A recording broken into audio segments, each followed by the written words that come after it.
The cooperative creameries up around that area and somewhat down this area decided if we could take and ship our butter to New York, we could get a lot more money for it. So in 1896, they figured out a refrigerator car with ice blocks in it and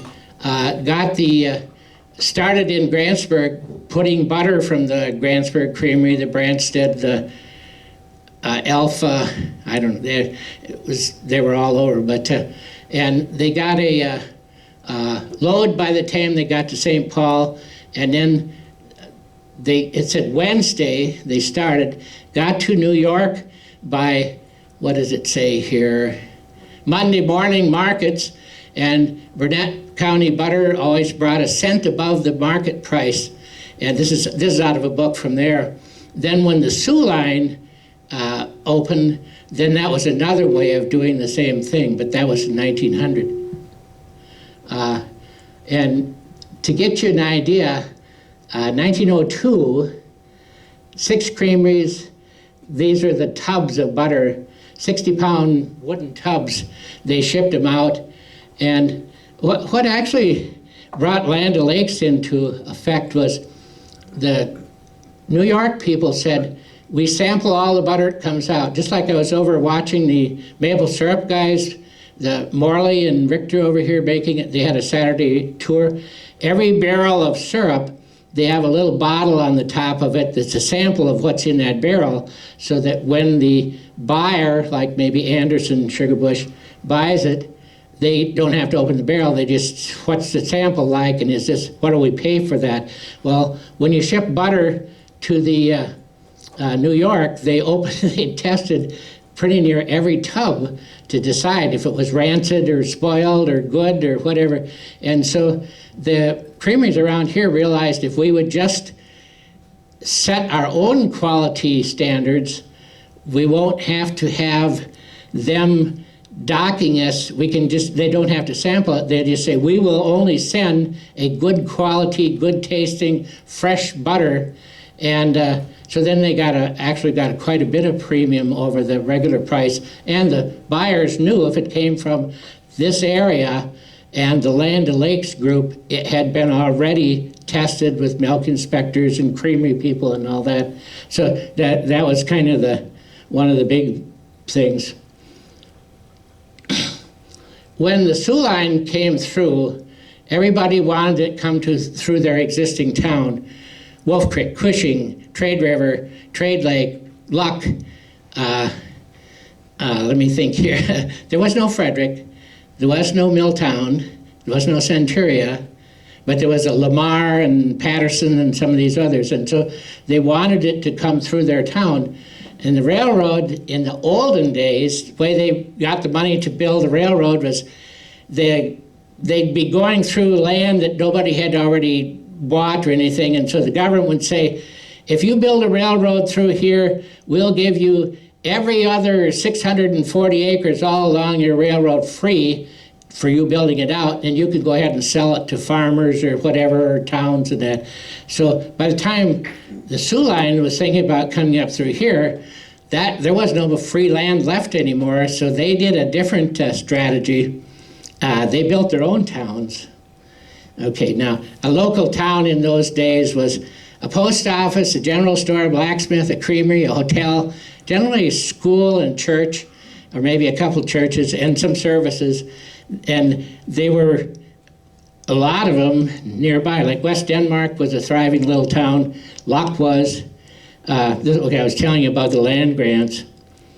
These are some of the different efforts that they had done. 1855, they were trying to do a railroad. This table is just some of the railroads that were available and what year they came. So, for instance, Turtle Lake to Bruce, over to St. Croix River to Turtle Lake in the cities. This is all 1887. That was down there, up to St. Croix Falls. This one here, called Summit to Frederic, that was started in 1900, the one that went through Luck, and it got to finished and opened it by Frederic in 1901. Summit is just the name of the top of the hill in St. Croix Falls. The railroad came from Dresser up to St. Croix Falls, but on top of the hill, they widened it off and said, okay, we're going to run one north and one into St. Croix Falls. And so Summit was the name of that. And they built 22 miles from St. Croix Falls, essentially, to 22 miles in 1901. That was when it opened. So that's when you got your railroad here in town. If you were, okay, let's see what this one is. This is before Luck was on the list. If you wanted to take the Soo line from Minneapolis and you wanted to get out to St. Croix Falls or Dresser or Osceola, this was the schedule for 1892 railroad thing and the different places you could get from the Twin Cities out and the times that you got there. So, for instance, if you left St. Croix Falls at 6:55, you'd reach in the morning, you get to St. Paul at 10:10 with 13 stops along the way. You could get back on the train at 6:45, get home to St. Croix Falls at 9:15. Then you want to go to Luck, you had to get on your horse and buggy and head another couple of hours up here.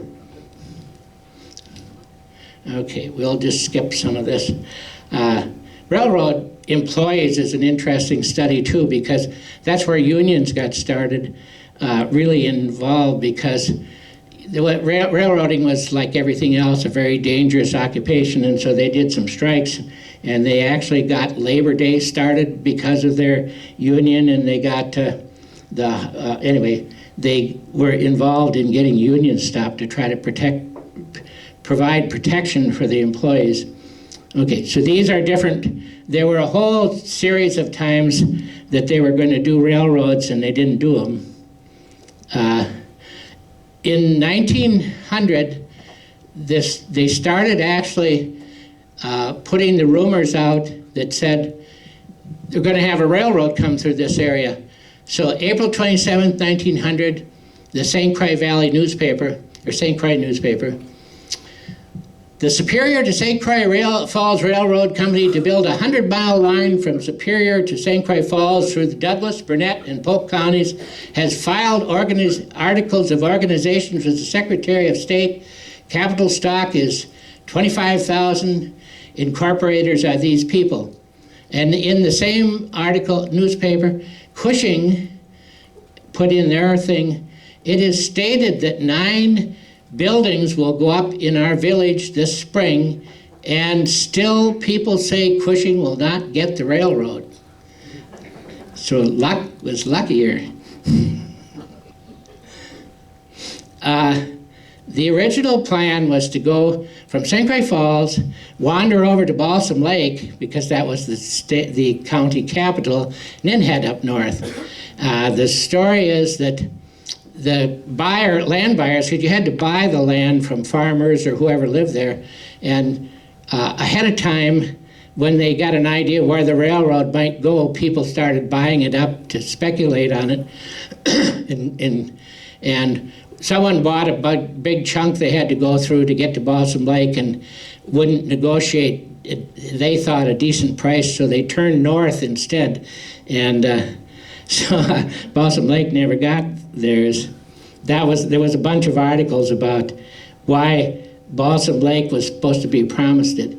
So anyway, they set the route in the summer of 1900 and got right at building it, buying the land and building it. And one of the buyers for the railroad, his name was Cyrus A. Campbell. And if I were doing a history of Centuria, then I would be spending a bunch of time on him, because he essentially bought the land in the Centuria area.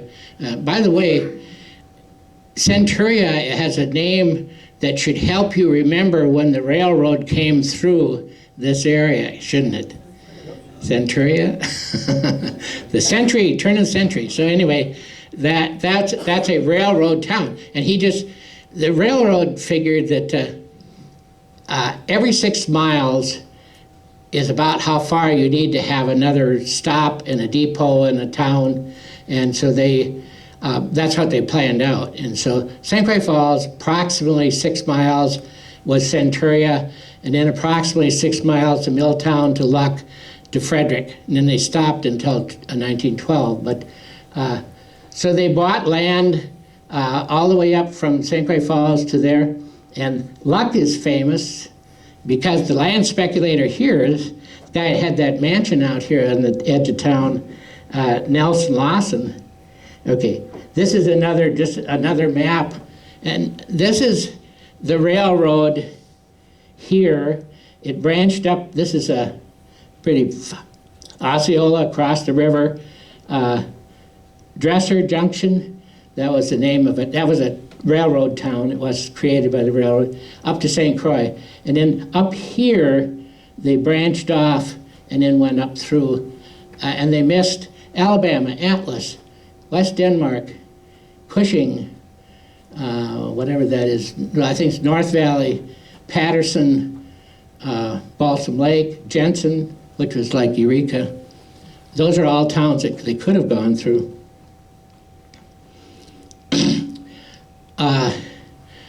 Another company then bought the original charter, the Sault Ste. Marie Railroad, from the Balsam Lake and south. They were the first speculators were actually from Balsam Lake, so they were going to be sure to get their railroad through. And the Sault Ste. Marie, St. Paul, Minneapolis, and Sault Ste. Marie bought that, and they decided not to go through. Now, you probably know some of the parks that live down by Balsam Lake. I know John. Anyway, his great-grandpa or something, they were one of the original ones that were going to get it through Balsam Lake, and they sued and everything, but they didn't win, so they never got their railroad. Okay, so now we have a few pictures here. This is in Dresser, a couple of railroads sitting there. The depot is still in Dresser. If you go down there, it's not used, but the railroad still comes into Dresser because they like to get the crushed rock from their place there. They use that on their railroad ballast. And that's why they still have a train there. Those piles of, this is an old picture, of course, but the piles of crushed rock is enough to keep it there. The Clam Falls Trail was kind of what people thought maybe would be the route, and that turned out that's the one that goes from St. Croix through Luck to there. That wasn't followed. Oh, I'm jumping ahead here. They had to cross, all of these had to cross the St. Croix someplace. So the Sioux crossed it at Osceola, and then again up at Danbury when they went into Minnesota. I guess what happened? Oh, I jumped ahead. Look at that, I jumped right past. Somehow or other I got, okay, I was in Centuria. All right, let's just do a little bit of Centuria. This is a plat of Centuria, 1914, and it's railroad owned, and the railroad made money by saying, okay, we're going to sell, we own this land on both sides, and here's our railroad and our depot and stuff. We're going to sell lots. And so they essentially did that. Another guy, a guy named Mad Banks, was involved in that. There's a little better picture. Some buildings could be right by the railroad. The depot is there on the left, and a couple of the businesses, a lumber yard and that. And here in town, right on the railroad, I think the yo-yo factory was probably pretty close to it, and some of the others. So we're not going to stop on Centuria too much. And there's the depot in Centuria. A picture, there's a guy who's tried to draw pictures of all the different depots, and he sells them. These are train pictures from Centuria. Okay, near Centuria was a town called Lamar, and that had creamery and church and, you know, the usual stuff. There's just a school down there. It's kind of up the hill from the fairgrounds. And that died because they created Centuria. There was no need for a Lamar town anymore. Highway 35 actually came along later, and that pretty much was established to follow the railroad up through. So it doesn't go straight, it just follows that railroad. 1917, 1918, they made it a state highway. All right, Milltown, we'll spend a little time in Milltown. That also had another town nearby called Patterson, which was, you know, the usual stuff, the stores and blacksmith shops and everything. And, but that got killed because they didn't want to go through the existing town. They wanted to instead have their own town and sell a bunch of land. And so that's the one Mad Banks was at. Yeah, he was, each town had one person, sort of local person, who was the, and so North Valley was a town nearby that died. Okay, here's the Milltown layout. Milltown Depot. I'm trying to remember. I think it's Nancy Bovee, a student of my age from over at Unity. I think her dad was one of the last agents at Milltown. There's downtown Milltown with the railroad going through. When you go through, of course, the Gandy Dancer Trail is there now, so you can always see where the railroad is. So this is probably looking, what, south? Maybe? West. Oh yeah, that's right. Milltown is east-west street. I'm always mixed up there. Okay, so anyway. And Patterson, the nearby town, died because they didn't go through. That creamery at the creamery at Milltown Co-op, that was one of the big users of the railroad right away. And you can see the wagons and horses, the people bringing in their milk cans to the creamery. Very interesting creamery because there they had extra steam. So George A. Nelson, who was from that area and was a local politician and a state politician and a national politician, decided that the women should have some kind of help too. So he got a cooperative laundry created with the extra steam from the creamery. And so the people that brought in their milk could bring in their clothes to be washed. And they had this factory sort of with this hot water and all the mangles and whatever you do. So the women who otherwise had to do their laundry with a lot of work had quite a nice help with that. And it was a co-op one. However, after a few years, the creamery board, which is a bunch of old men, decided, they weren't going to do that. Their wives should be washing the clothes, so they closed it. So you see, not always thoughtful people, is there? Okay, so we're up here to Luck now, and when the railroad is going to come through Luck, I better get to picture here to Nelson Lawson. Okay. First, we'll go over and see Nelson Lawson. So you know that big house out there by the golf course, sort of out that direction? Really big house that I think Alan Tomlinson has maybe? Yeah, that's the Lawson Mansion. And I think Alan is related to him, so I better not say too much. Anyway, when they decided to come up through here, they had a hard time avoiding Luck, because they wanted to get between the two lakes. And West Denmark was over on the other side, which is a small, thriving town. And Luck was here, was a little bigger town with Main Street right down to the lake on Park Avenue. That was the main, that area over there. The Main Street ended at the lake, and everything over at the lake was Luck. And so they couldn't sell lots if they went right through there, and they would have to buy a right of way. So they came over here through what people called the swamp and built their railroad right over, let's see, right behind us, right?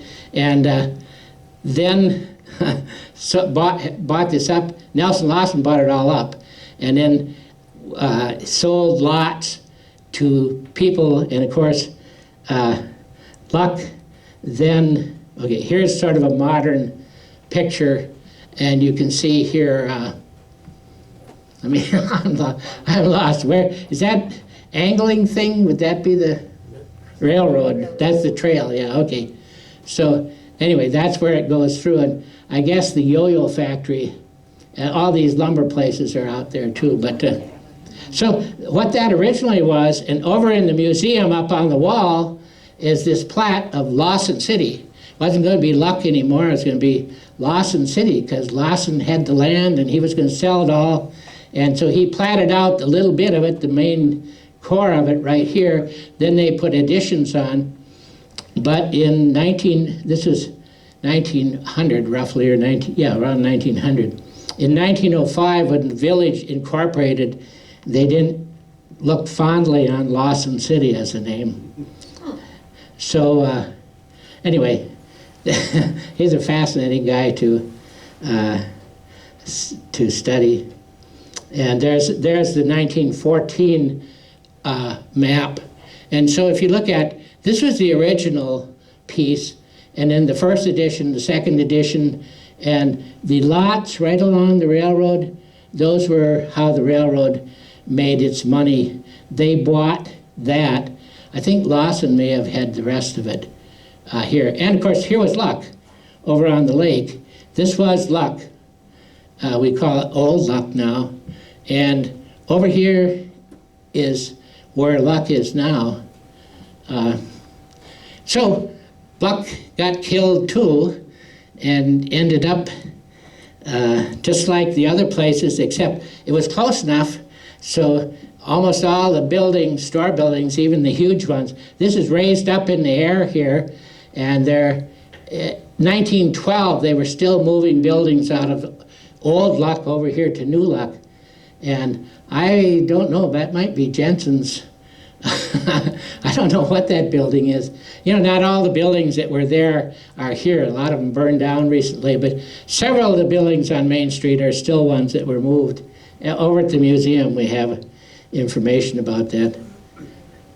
This is just kind of a nice picture of a train when they have a snowstorm. They had some cuts the railroad went through out of Luck, and so that was there. This is the old Main Street of Luck. Look, going right into the lake here, and the stores that are along the side, most of those in the next 10 years moved. Another picture of the railroad, a trestle going over a little river. I think this might be north of town a little ways.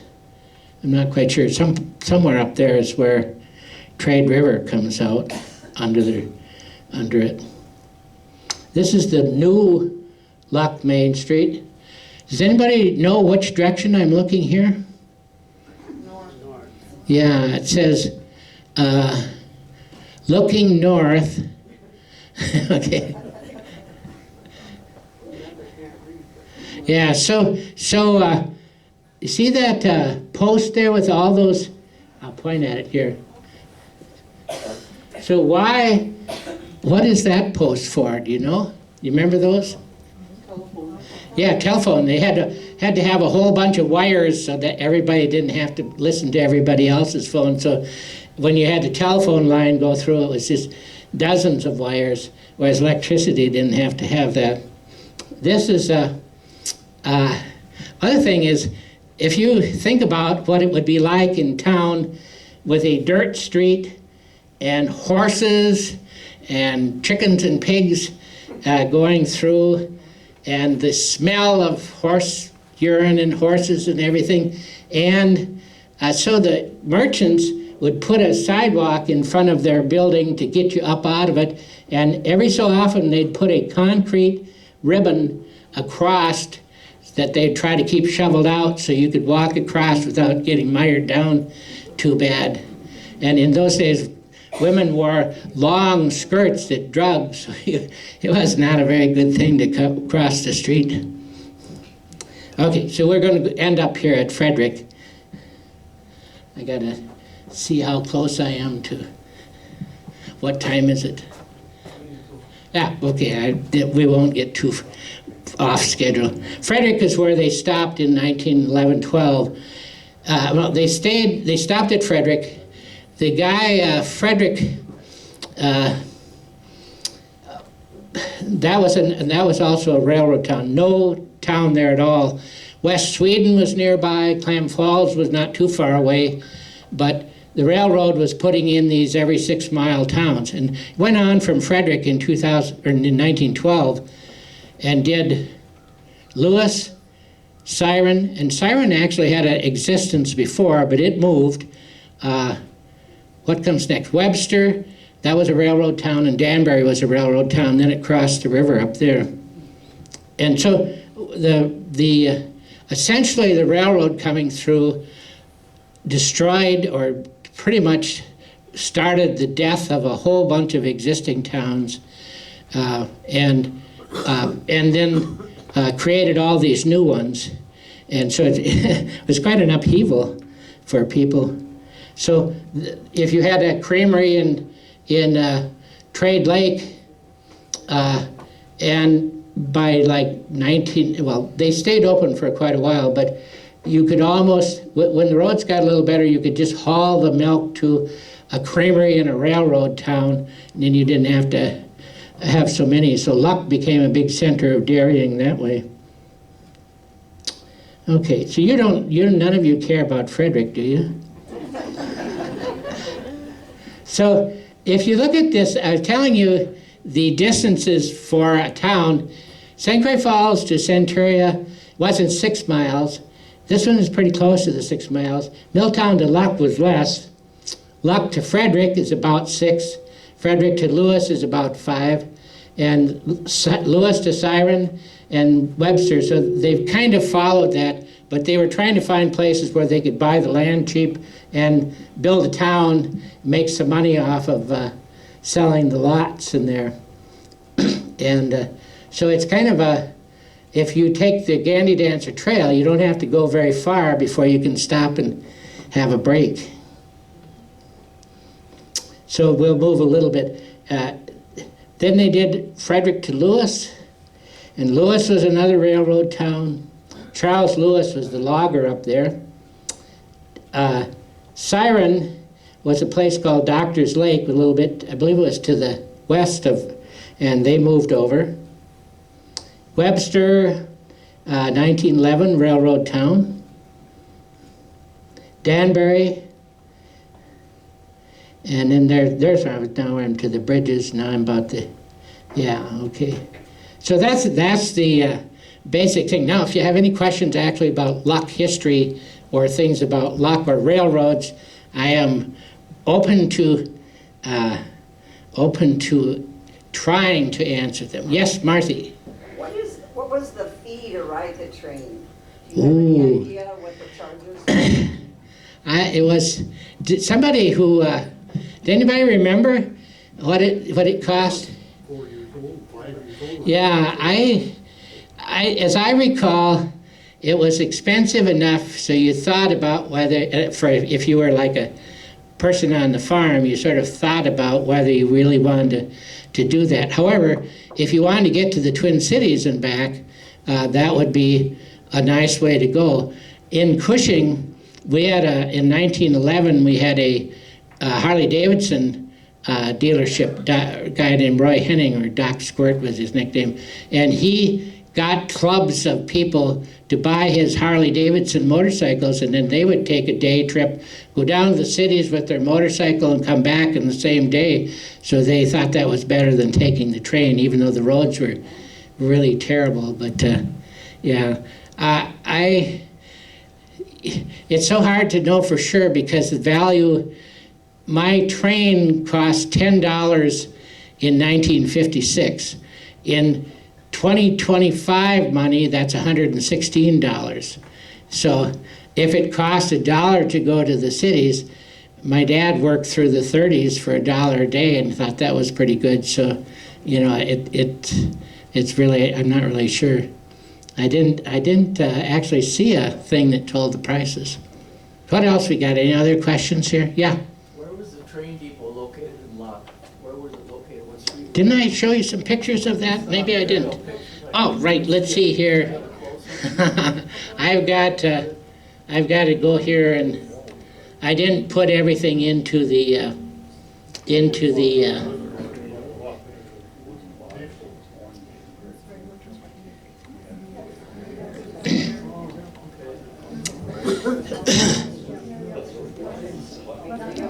this is the wrong one. Hang on here. I should probably put my glasses on so I can see what I'm reading here. All right, I have a whole bunch of pictures, and let's see if we can't find something of the luck. It would have been in Lawson City, right? Yeah, up here. Okay, so this one. Okay, let's start here. Okay, here's an old newspaper clipping. Not very good, but this is the depot here. Over at the museum, we've got some aerial photos from the 1950s that show luck from above, and you can place it. It's sort of, well, I better not say. Whoop, I got everything the wrong direction here. Okay, let's try to go back. All right, what happened? All right, here we go. This is luck with the water tower, the windmill, and they had a few coal storage bins and things like that. A train had to reload with water, sometimes fuel, and let people on and off and pick up freight and so forth. And so this is one picture of it. I suppose I don't dare go to the next. Okay, there is the artist view of the depot. This guy drew. Oh, one of the things that railroads also brought to your town was telegraph, because along the railroad, they always put telegraph wires. The railroad used them, but that meant that in Luck you had a telegraph office, so you could actually go into there and send a message to somebody anywhere else on the telegraph line. So that a communication business was quite nice. Other thing that it brought to your town, the salespeople that service grocery stores and hardware stores and everything, these salespeople that came out with the things that you stocked in your businesses came through on the railroads, and so of course they had to have a place to stay, so railroads had hotels by them. So the West Hotel, for instance, was a railroad hotel. Is that where we are, right here? Yeah. Yeah. The thing is I remember all that stuff, but I forgot it too. Yes? My husband started working the railroad out of Frederic in 1970. Worked for the railroad for 42 years. Started in Frederic, moved to Dresser, into the cities, out into Dakota before he retired. So. See, now somebody should ask, when did they pull up the tracks here, and when did they quit? See, after they, roughly in 61, I think in June or something, they quit passenger service. The railroad came through, and I believe it was in the 80s they petitioned and got approval to discontinue using it. And then in the late 80s, I think, I'm not absolutely sure, but you maybe remember, but they started pulling up the rails, and at the same time, there was this sort of an interesting movement that said maybe we should buy some of these right-of-ways instead of letting them return to whoever lives next to them, and save them for trails or save them for potential future corridors that go through.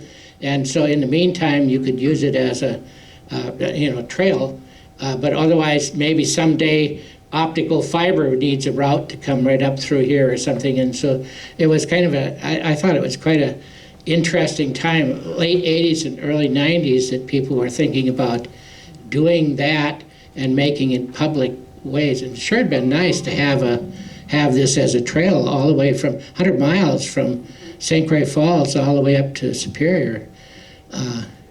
I've done at least a mile of it. Yes? Was at the museum, we put together a walking tour of Luck with a lot of these old buildings on it and the map and everything, and it's quite clear. You can get it all figured out.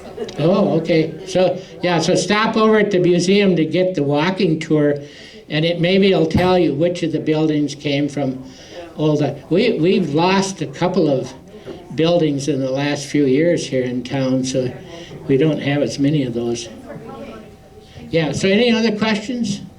Russ, you know when they stopped steam power, I remember the water tower and that. So, you know when they stopped, went to diesel? They were doing that in the 30s. Then World War II came along, and it was hard to get oil, and fuel was rationed and everything, so they went back to coal. And after the war was over and it went very quickly back to going to the diesel engines. But I didn't look that up to see if I could figure that out. I just know that in 1956 I got a diesel train for my birthday. So I remember sitting in school. Where was the Looking out the window. Back here. And I was it's about 54, 55. A train come through town and it had 5 or 6 locomotives on them, taking them up to Superior to the junkyard. yeah. So you think when you're about in the early 50s? Yeah. Lynn was telling us that in the early 50s, when he was young, quite young, right? Anyway, that he saw coming up through the train here, engine pulling maybe a half a dozen steam engines to take him up to a wrecking yard up at the Superior. So they were getting rid of them then because they weren't really using them anymore. As a student in school, much more interesting to look at the train going by. So that was you were in the Milltown school, and you could look out the window and see the trains going by. Ah. The train was right there. Yeah, that explains some things about your education, Lynn. So yeah. Oh, the train must have had like sleeper cars and a dinner car, dining car. This train here probably didn't. It was a commuter train and freight train because people used it to get, ball teams went from Luck to Milltown or Luck to Frederic and ran back again for the game, and the fans might go along or something like that. And then running to the Twin Cities in a day and coming back was actually quite, you got down there at 10 or something, and you could leave at 6. So you had a day, you could spend some time down there. And so I don't think that they ever, the biggest trip that you might take, you start here, you could go up to Superior, which is like 100 miles, and I don't remember what the time was on that, but it's probably like at least as long as to the Twin Cities or maybe more. And then, but usually you went to the cities and then you branched off and went someplace else. So you got on another train, I suppose, then. You're gonna go further, you just get on another train. Mm-hmm. This train wasn't made. Yeah, although this train was meant to go all the way across the U.S. It went out eventually went out through the Dakotas and back. They went from the shipping ports on the Great Lakes on west through the Twin Cities, picking up grain and stuff like that. Yeah, Where did they stop north of Denver? There's not much. yeah. In Minnesota, they had the same thing. They had little towns over there. Oh, Yeah, yeah. a lot of them are gone, but they were actually same idea. Although, as you went further north in Minnesota, there wasn't as many people. So, but they still had bought up spots to make towns if they thought that there was some value in it. Well, you went up there, going north, the river, St. Croix comes in, but the border was the west side of the track was Minnesota, the east side of the track was Wisconsin, but it was in Minnesota. So if you were a hunter, you could hunt up through the railroad tracks. Up to the East side of the railroad tracks, down here in Minnesota. yeah, and I thought, yeah, I was going to say that's further up where the river, St. Croix River, isn't the boundary, right? Yeah. And I've hunted in a minute when I lived in Minnesota. I hunted up to Yeah, Lynn is saying the that, west side of the track. yeah, up in Minnesota, the railroad track essentially was the boundary between the, So two states. yeah, between the two states. Out here, Mhm. going 20, maybe 50, 100 feet into Minnesota. But if you have a Minnesota license, you could hunt from the west side of the track. Wisconsin license, you could hunt. I've got a diary of a guy named George Nelson from down by Milltown, who had started that co-op creamery. Well, he started the creamery, but also the laundry. He also is kind of famous because in 1936 he was the U.S. vice presidential candidate on the socialist ticket. So he was a national figure too, but he's from Milltown. And in June I'm going to give a talk on him at the County Museum, but only on his 2 years in the Yukon when he was gold mining in the 1890, 98, and 99. But he left a diary. He took the train from Milltown down through, out to the Twin Cities, he and a friend, out to Seattle, and he took some pictures along the way and that and explained some of the towns they went through going to Seattle. And then from Seattle, they took a ship up to the Yukon, where he did a couple of years of gold mining up there. A lot of his relatives live around here. There, if you're a Nelson from down by Milltown, you might be related to him, but weren't that. But anyway, his diary, which I've got a copy of, tells about the day-to-day stuff up there as a gold miner in the Yukon. And his best friend that he went with, I'm giving you a taste of a story that's coming up in June. But anyway, his best friend, in December, they started mining. They dug their shaft down and were going sideways looking for gold. They brought out the dirt and in the spring sluiced it out to get the gold out. And anyway, his friend fell down the shaft and died after 2 weeks being paralyzed from the neck down in their little shack out in the Yukon. And so his first year of gold mining, he just got enough money to pay for the doctor's bill for his friend that died. So anyway, so I think we probably should give this up, right? Do you have any other questions? Anything? Yeah? Russ, one thing that would help you stop this would be about this time every afternoon, the train would come through here and blow its whistle, so us farmers out in West Denmark would know it would be coffee time. Yeah, that sounds good. Yeah. When this train was headed toward the Twin Cities, would it have gone through Amory? I'm sorry. When this train was headed toward the Twin Cities, would it have gone through Amory? No, it actually went from here all the way down through Centuria, down the hill to Dresser, Osceola, and then it took off. Then the cross route came through from Turtle Lake and that. I don't believe the Soo line went through Amory. Yeah, the Soo line did. Did it? Okay, I can't remember. I never. The old yeah. Soo line depot is actually out on Okay. a private piece of property. Yeah, I'm not sure on that. I didn't look into that side of the county. Yeah, so anyway, you essentially went down and then caught a cross train into the cities. So that it? Anything else? Anybody got any comments they want to make? Yes. When Roger was a kid, they took field trips from the school for a train trip to Centurion. Oh, that's nice. Yeah, so they took you from here, from where to where? Luck to Centurion. Oh, just to get an experience of riding on the train.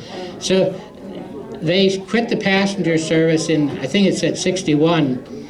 And so when that last runs, we got some pictures of that at the museum, but lots of folks said, oh, I'm going to take one last trip on that railroad, go up to Superior, and then come back. So a bunch of people tried to do that as the last thing. Okay, thank you all.